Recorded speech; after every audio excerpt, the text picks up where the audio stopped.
Welcome to day 4, and I'm here finally in Dalat. Got in last night at about 10 o'clock at night and picked up by a driver and took me to the accommodation that I'm in now, and it was fabulous because we had the windows down, no air conditioning on, which I love. I love the air conditioning, but we had the windows down and it was just beautiful. Temperature was about 23 degrees Celsius. It was balmy. I'm thinking Balmy rather than Barmy, and it was just perfect temperature. It was lovely driving through fresh air rather than being on a plane for a long period of time, or being in an airport for 5 hours waiting to connect to another plane. So it was lovely, and woke up this morning and sun wasn't shining, bit overcast, but I met up with some expats, and they said it's kind of typical at this time of the year. Also, watch out for the afternoons because it gets a bit monsoony and a bit rainy. So, but I knew that before, so I brought some wet weather gear, and that I got while I was in England. In fact, back in 2018, when I visited my cousins, or cousin, and a bit of family in England, Sarah and Mark and the two boys. So I picked up this snow gear, and I'm thinking that's going to do well to keep me keep me dry.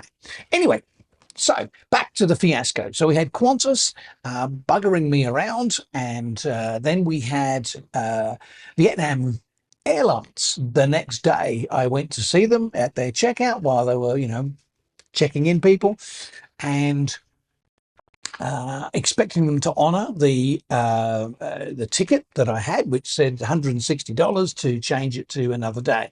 Even if you've missed the flight that you were supposed to. So, and their supervisor, a bloke, was, shall we say, a little abrupt, and also didn't have great listening skills. And I say that because he spent his whole time telling me what I should do, what he was not going to do, but what I should do. And one of those three things was said repeatedly, and that was talk to Qantas. Now, no matter how many times I explained to him that I had spoken to Qantas, and for nearly 2 hours trying to get them to accept and admit liability for me missing my flight because they almost 2 hours of delay.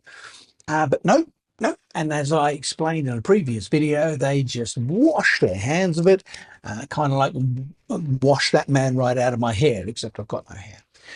And so, so that particular chap wasn't. And the other suggestion that he made was that I visit the ticket purchase office of Vietnam Airlines and get it sorted out there, which was in the centre of Sydney, not anywhere near the airport. So that was a peeve.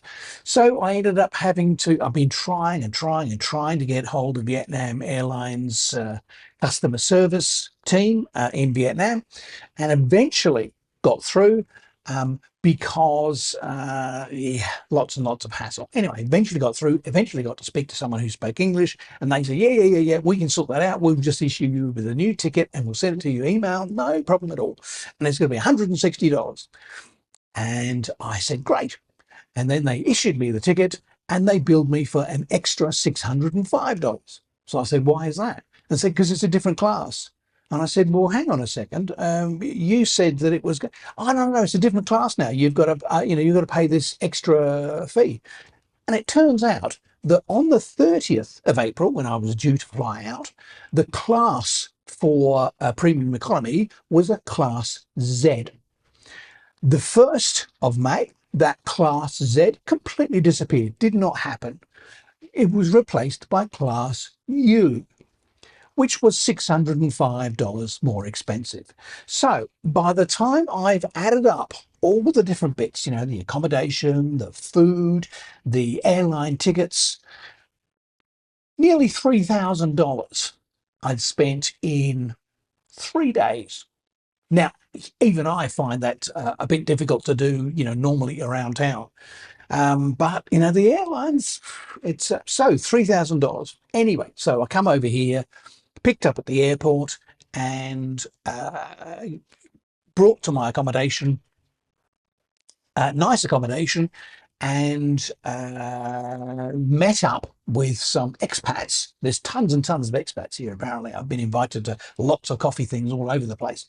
But one particular group of expats around my age, and Singapore, Germany, Australia, England, somewhere Northern Europe, and a great time was had, and in America. This will become pertinent, and a great time was had by all of us, and lots of coffee, and that coffee, really nice coffee, and Australian $2.17 a cup. Yeah, yeah. So I was talking to this American chap, and he was saying, "Oh yeah, I've got a place that I had with my ex-wife, and she left it to me, and yeah, I'm thinking of just uh, not letting it anymore." And so we were talking about this, and now I'll let you know that the average rent around Darlat is about, shall we say, 600 to 800 US dollars a month. He's going to let me have it for $150 a month. Now, I'm not expecting the Taj Mahal, but until I've got myself sorted here and I've figured out where I want to move to, in semi-rural, it's 106. I can't pass up $160 a month for renting a place, even if it's just a pokey little one room. It's furnished. It's There's plenty of restaurants and cafes nearby. So I'm going to see it tomorrow. Going to have a look tomorrow, but that's pretty bloody good. Um, so there we are, day 4 now of my adventure. I shall keep you up to date. Lucky you. And until next time, take care. Take some communications risks because you never know what may pay off. And say to Qantas. And I hope we get the results that we were looking for in the election tonight. Okay. Ciao back.